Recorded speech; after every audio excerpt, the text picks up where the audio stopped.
beast! Ah!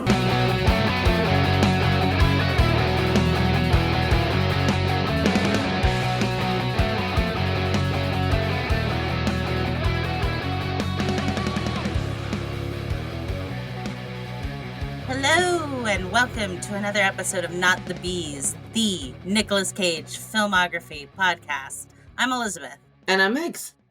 This week we watched 2006's World Trade Center.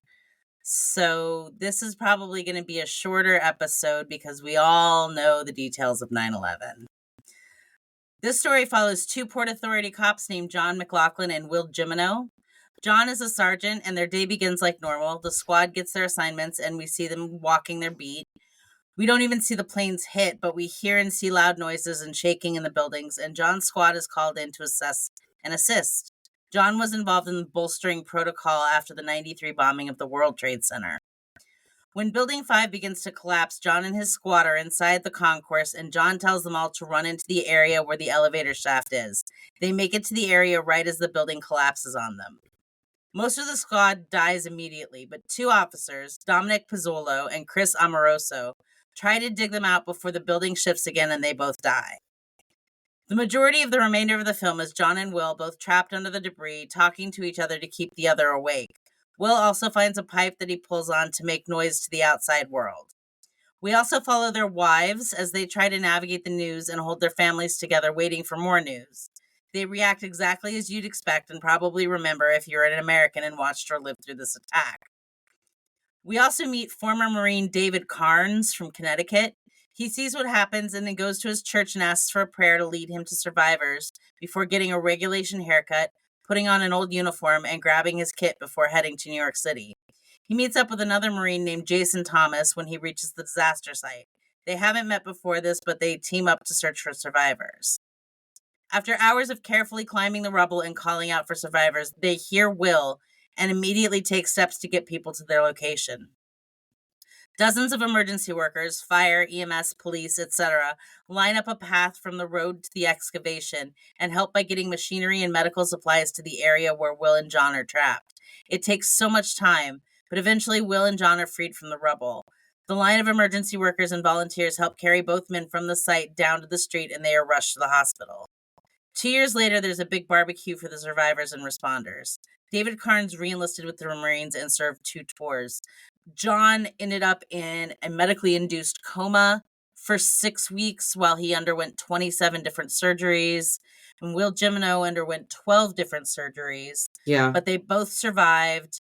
They both can walk and talk and do all of the things. Nobody lost a limb, which was a concern at some point in the movie. But that's the synopsis. Megan, what did you think of this film? Like, I don't want to linger on the synopsis too long because we all remember what happened and it's not good memories. So let's just dive into what we think of this film.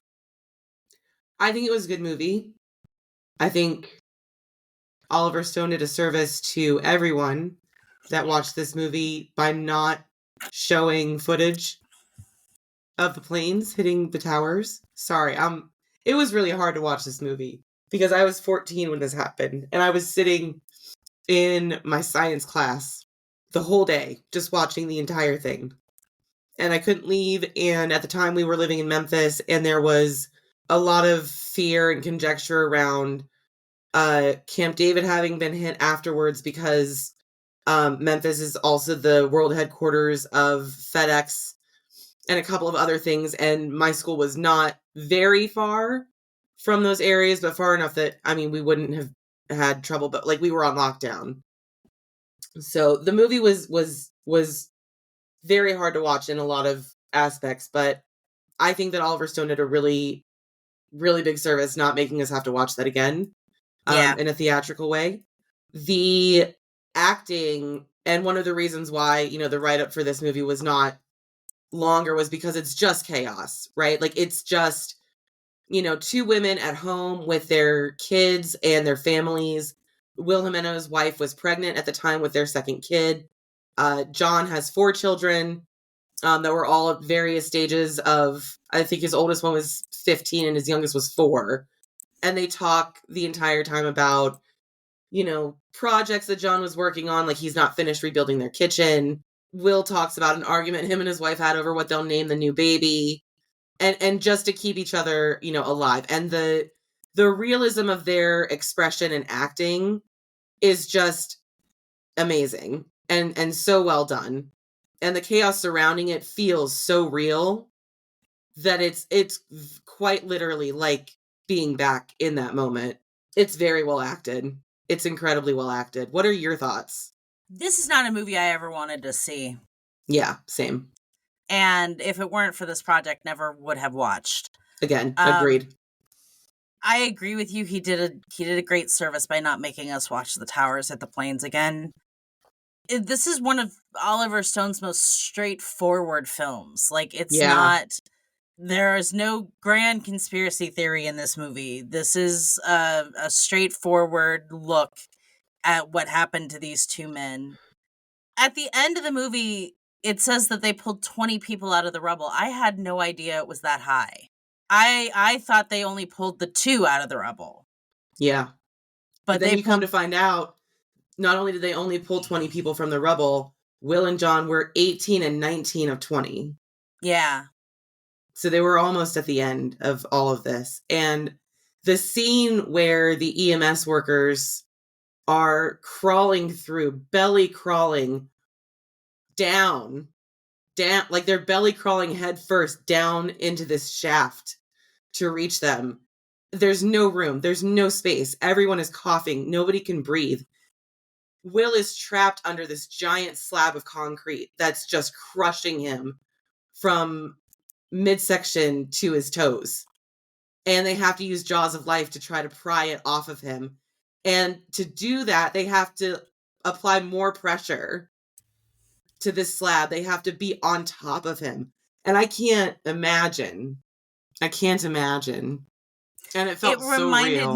It reminded me of a made-for-TV movie that I saw when I was younger about the Loma Prieta earthquake. Okay. And the Bay Bridge like pancaked, and there were people trapped in cars, and they were able to rescue some of them alive.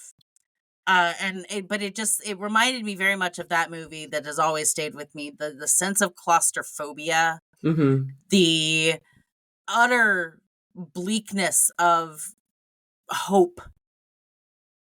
Yeah. What would we rate this movie? As a movie, as the story it told, if I try to remove like emotion from it, from all of that, I still think that I still think it's a great film. I think it deserves an A. You know, it does not deserve an A. Nick Cage's mustache. Honestly, though, everything else about him deserves an A. He was really fit in this role. Really fit. His accent work was... I'm going to be honest. Actually, I'm going to be frank about this.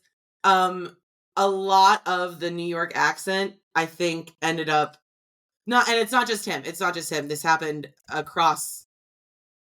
most of the actors became very sort of Bostonian. Yeah, a little bit. But otherwise, I think the accent work was very good. I would give Cage a D for the mustache, but that was also probably, John McLaughlin's mustache, and that deserves respect. So I'm just gonna give him an A. I'm gonna give him an A+. If we could also look at hang on, what is his name? I'm on the wrong page. Michael Pena? Yeah, if we could also look at Michael Pena, his performance, it broke me several times. He was really, really good. And so was Maggie Gyllenhaal. Yeah. And so was Maria Bello. They were all really, really good. The performances were fantastic. There you have it. This is an A movie with an A+ Cage performance that I'm not sure I would recommend anyone watch. Yeah, it's a hard watch. This is a hard movie. But I mean, that's also, sort of an Oliver Stone thing. He doesn't make easy movies. So, Yeah, that's um, true. and while I do not appreciate really the fact that this movie was made only 5 years after this occurred, and I mean, we're still sitting here only 24 years later, and it's still like really difficult. Um, the subject matter being what it is, but otherwise, yeah, this is a really good movie, and if you have the stones to watch it and are emotionally available enough to, it is a good movie. But I don't think either one of us would recommend it to anyone because it's just so devastating. Yeah. Yeah. So there you have it, folks. That's going to be it from us this week. If you would like to follow along on social media, we are on Instagram at NotTheBeesPod. We have a Patreon at patreon.com/NotTheBees. We would appreciate it if you could write a review on your podcaster of choice. It really helps us get to other people.